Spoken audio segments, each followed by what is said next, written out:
Kurt Christensen was born in 1891 in Filskov, Denmark, to Jen Niels and Kirstine Christensen. They didn't have a lot of money, but they managed to get by. Ole Kurt Christensen learned carpentry when he was an apprentice to his older brother. After 5 years of working in Germany, he returned to Denmark to create the Billund Carpentry Shop and Lumberyard. Also around this time, he married Kirstine Sorensen and began his family. However, tough times lay ahead. In the 1930s as a carpenter, he struggled with money, so he had to lay off all of his workers.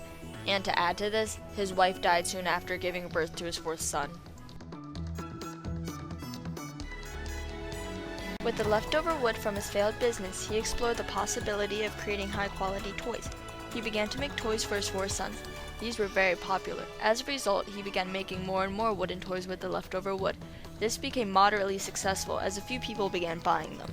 In fact, he even rehired some of his former employees, and one of his sons, Godfred Kurt Christensen, helped him make the toys. Popularity of these toys grew, and one Christmas, a businessman ordered many toys. However, after production had already begun, this man canceled the order due to bankruptcy. Ole Kurt Christensen tried to sell his toys to local stores. In the end, he traded his toys for food.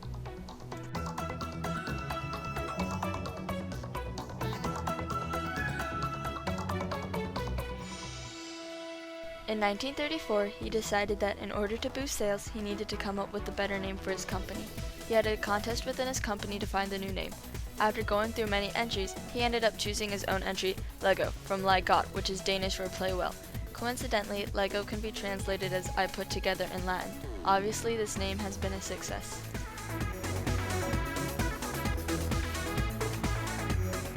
In 1936, Ole Kurt Christensen purchased a milling machine so he can make better quality toys. He was always concerned with quality, as reflected in the company's motto, "Only the best is good enough."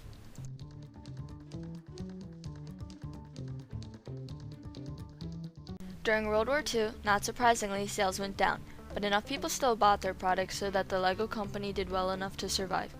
In 1942, there was a fire in the workshop. They lost everything, not only the building, but also everything in it. Ole Kurt Christensen built a new factory and decided to focus on the wooden toys and to eliminate the small household goods.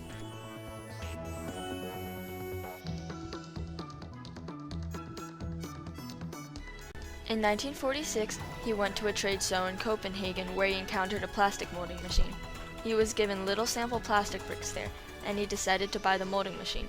This machine allowed him to make little plastic toys, such as the plastic Ferguson tractor, their most popular toy. The company eventually started making their own unique plastic bricks. People loved these bricks, the bricks that would eventually evolve into the plastic bricks we know today. However, after the holidays, sales dropped, so Godfred Kurt Christensen, who had all along worked with his father and was now running the company with his brothers, decided to do what his father had done, go out himself and sell the toys. He was quite successful. In 1954, Godfred Kurt Christensen, while on a business trip, talked with a man who suggested that all toys have a system. An idea was born. Godfred Kurt Christensen began making systems for Lego. The Lego company had already believed that Lego should encourage children to learn and be more creative. Now with these new systems, people could make houses, they could make stores, even entire towns with these plastic bricks.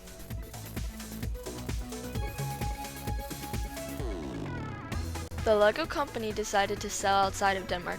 However, the Legos would not stick together, so they had to try to find a way to fix this problem. Godfred Kurt Christensen eventually put tubes in the bottom of the bricks so they would stick together better, and he patented this design in January of 1958. This opened up new opportunities for kids to create absolutely anything they could think of. They were now only limited by their imaginations.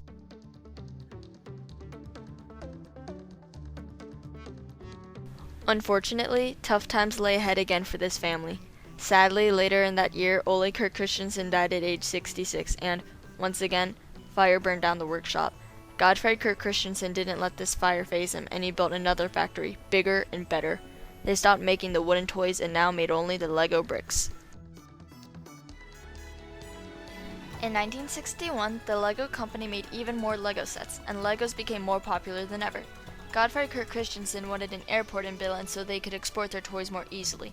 After 3 years, the Billund airport was created, and the Lego company could now easily ship their plastic bricks all over the world.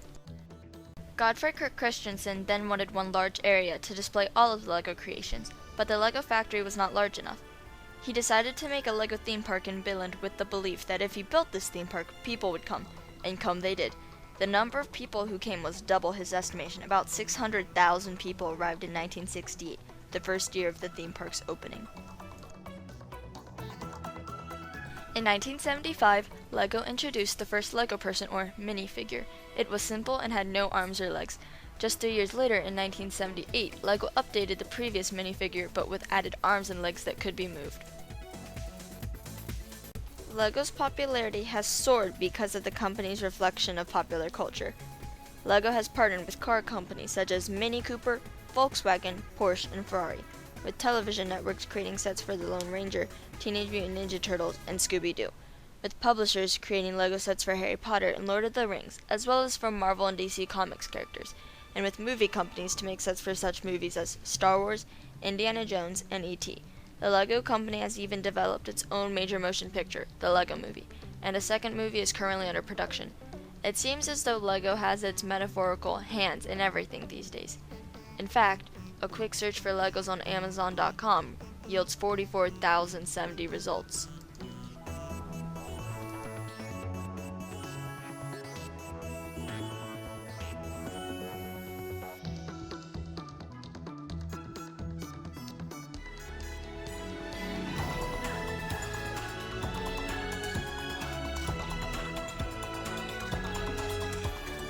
LEGO has had its ups and downs, but the company persevered to become one of the world's largest and most influential toy companies.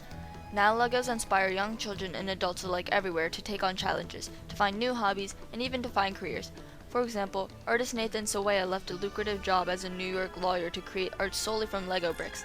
Now people all over the world flock to his art exhibits, including The Art of the Brick, which is currently on display at the Cincinnati Museum Center. Also in the state of Ohio, tourists can visit the Toy and Plastic Brick Museum, the unofficial LEGO museum, which claims to be the only LEGO-based museum in the world, and can shop at 3 LEGO stores in Cincinnati, Columbus, and Cleveland out of the 80 in the United States. Who would have thought that tiny plastic bricks could influence so many people, could cause people to explore new ideas and their own creative abilities, could bring people together exchanging ideas? Everyone who encounters LEGOs loves LEGOs. Everything